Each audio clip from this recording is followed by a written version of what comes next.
Hello, Nate here. Today I'm going to be talking about what design principles you can use when designing a wildlife garden.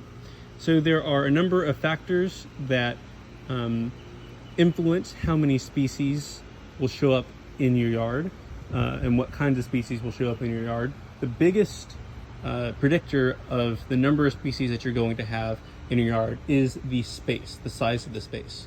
And that's just because the number of species in an area increases proportionally with space. But that doesn't mean that you can't have a small wildlife garden that is also highly effective. You can have plants in pots on a patio that are still supporting dozens of insects that call that their home. But even though it's better for a garden to be bigger in terms of how much wildlife it supports, it's always a good idea to start off small. So this whole area is quite large now, but originally it came up only to about right here, and the bed was about 3 feet smaller inward, and it didn't have that little extension over there by the wheelbarrow that I just planted recently and hasn't filled in yet.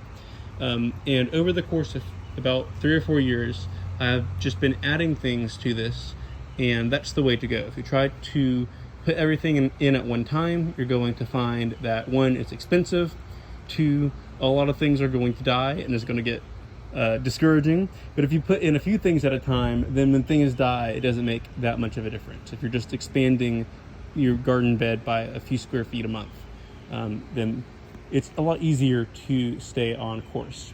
Another thing to consider when you're gardening for wildlife is you want there to be some structural complexity. Now, what is that? So you can see here that we have a lot of different vegetation types. We have some things that are very low to the ground, like this Clinoponia brownie. We also have things that are a little bit taller up, like this Chasmanthium and Rudbeckia laciniata. And then we got things that are a little bit taller, like this oak leaf hydrangea. We also have a finch that is providing habitat for a lot of more there are a lot of insects that are pretty well adapted to human structures like fences and walls, for instance jumping spiders. So this is prime habitat for a bunch of gray wall jumping spiders. And then you can see there's also some vines going up that are providing habitat for different sphinx moths and various things that eat Virginia creeper. And then up higher we've got some trees. Now most of these are weed trees. You've got some Chinese privet here, you've got some Chinese tallow, you've got some Bradford pear. This is all on Natchez Trace property right over this fence. But those do provide shade for the stuff down below them, and they provide a perching place for our local crows. We've got some that have taken up residence back here this year, and I think that might be what has caused that. But the structural complexity means that you're going to have a lot of different creatures that wouldn't be able to live just in a tree. Now they have the ground cover as well, and the creatures that couldn't just live in the ground cover, they have bushes to live in. Examples of this might be, there's some spiders, I know I'm a spider guy, I'm going to use spiders as examples a lot. There's some spiders that just aren't good at climbing, and so they need to be on the ground. So they need there to be a variable, complex habitat close to the ground that includes leaves and dead stems and low-growing plants.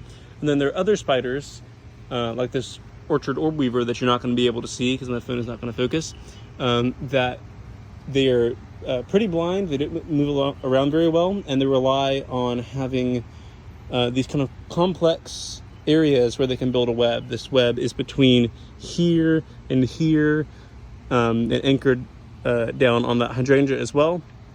And that opening in the space is what allows that spider to exist. And if this was all trees, or if this was all ground cover like this, we would not have that spider.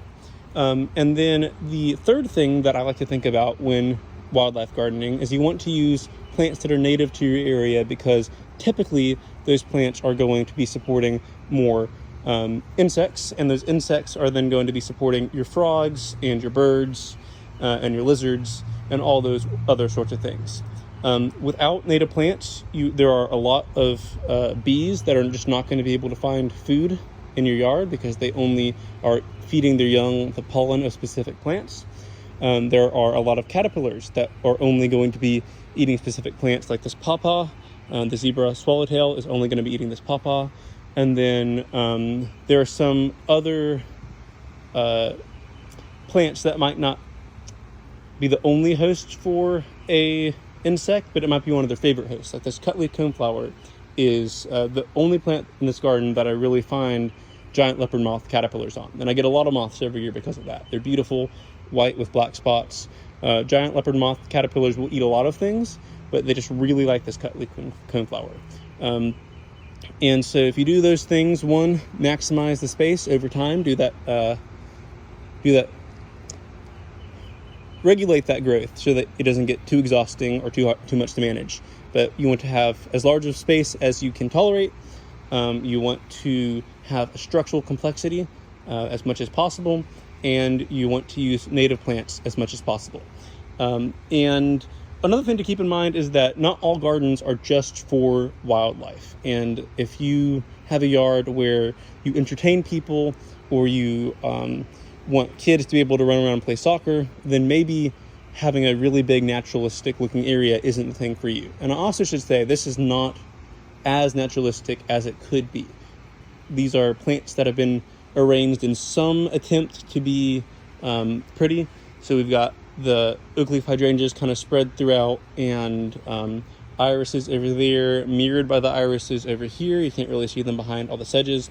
So there's still an element of design here.